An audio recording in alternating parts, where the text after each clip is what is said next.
everybody, and welcome back to East Africa with me, Rachel Griffith. I'm super excited to be sitting with you today and continuing to talk on vision, practical application, practical steps to receiving vision, walking that out and seeing it come to pass in your life. So in the last teaching, we talked a little bit about the importance of connecting with God.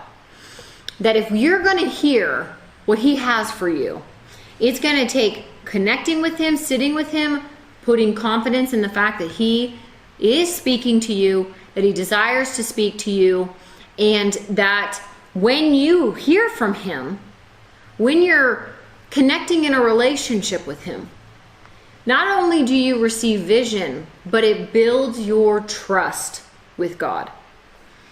Why is this so important? Well, trust equals faith. You can't have faith in somebody you don't trust, right? So for me, when I've seen areas in my life where faith has grown, and I would even say maybe it's that doubt has faded, doubt has diminished. It has come from experiencing and understanding God on a deeper level, from communing with Him and hearing from Him, knowing Him. Faith has really come forth, and that's what God desires for all of us. Because if you're going to see the vision and see it come to pass, it is going to take faith.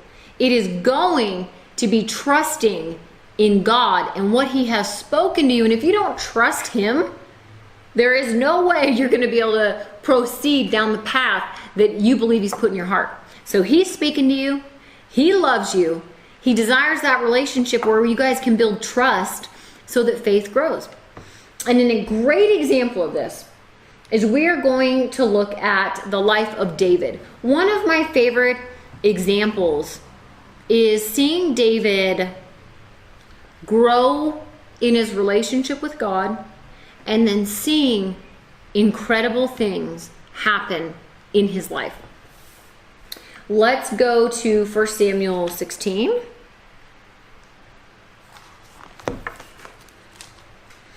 We'll look at 16, that's fine. So, I'm going to paraphrase a little bit in 1 Samuel 16. 1 Samuel 16 lays out for us the fact that Saul is king, but the Lord has told Samuel that He has removed that. He wants to remove Saul from being king. He's no longer anointed to be king from the Lord. So He tells Samuel to go out and he's going to anoint somebody else as king. And what we come to find out is that David is anointed as king. He's the youngest of his brothers. All the brothers line up, the big, tall, the big guys, they all line up. And Samuel's thinking, must be Eliab, big old, strong, oldest brother. And you know what? The Lord says it's not the outside. I don't look at the outside of a man. I look at the inside. I look at his heart. So David is called from the field. David's out tending his father's sheep. And what we see through 16 is that David's anointed to be king. Saul is not supposed to be king. He's being tormented by the spirit from the Lord because he's in disobedience. He won't leave.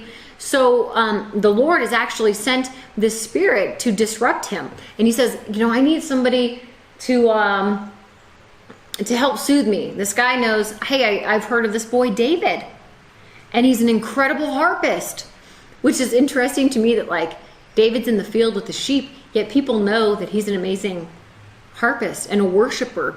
And he's brought in to bring peace to Saul, and he really does. When he plays for him, he brings peace. So what do we know already about David? David has learned to connect with God on his own in an intimate relationship. He has a relationship with God by himself, which is amazing because at this point Jesus hasn't come. So it's not like anybody is born again, but David has sought to know the God of Israel, right? He has a relationship with Him on his own. And what we find leading up now to 17 when Goliath comes is David shows up at the camp, and he hears Goliath, right, saying all of these slanderous things to the Israelites. Just, horrible things. And David's like, what? Who is this? Who is this uncircumcised Philistine, who defiles the armies of the living God? Right there, you see something different in David. You see, God was alive to David's heart. God was living and real. And in that there was trust and there was faith. You see, because David had done the first thing. David had spent time with him.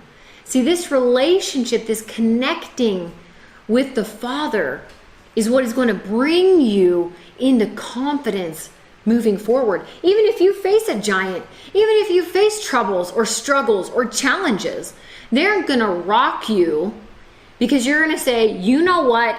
I've spent time with my Father. I know what he said to me. I know who I am, and I'm going to keep moving forward. So David, right here, Eliab is mocking him, and he's saying, you just want attention in verse 30. Let's say 28. So 1 Samuel 17:28, Eliab's oldest brother, it says, he's the oldest brother, and it says, Eliab's anger was aroused against David, and he said, why did you come down here? And whom have you left with those few sheep in the wilderness?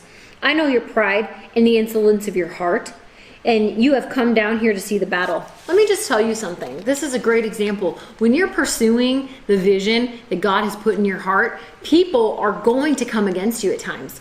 People are going to speak against you. They may say you're doing it for this reason or that reason. They may mock you and they may criticize you.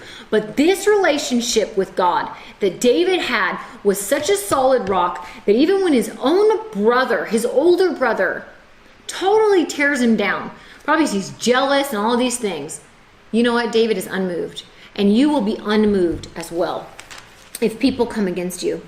So the next thing that happens is that Saul hears what David is saying. Saul hears that David is out there being like, what? They call him into the tent.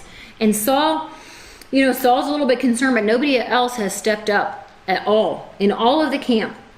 And what I love so much is that Saul kind of tries to say, you know what? You're just a youth, and Goliath has been killing people since he was a youth. You know what David does? David is unmoved. He says, you know what? It's the Lord that when the bear and the lion came after my lambs and my sheep, the Lord delivered them into my hand. And he killed the lion and the bear. You know what? These victories in David's life meant something to him. They were the stepping stones to his greater victories. He saw that God was with him in those things and that God was going to be with him in the things to come. That's why it's so important for us to connect with God. It's so important to see that those small steps, what he's done in our life, are what going to propel us into that latter vision. And when they try to load David up with all this armor, the world's always going to try to load on you their own vision. The world is going to try to dress you in their vision. David takes it off. He's like, I can't wear this. I can't do this. He grabs those stones and he hauls out after Goliath. And Goliath says all these things, and he says, today the Lord will deliver you into my hand, and all the world will know there is a God in Israel. Do you see David's heart? Didn't say, all the world will know that there is a King David in Israel. He didn't say that. David was focused on God.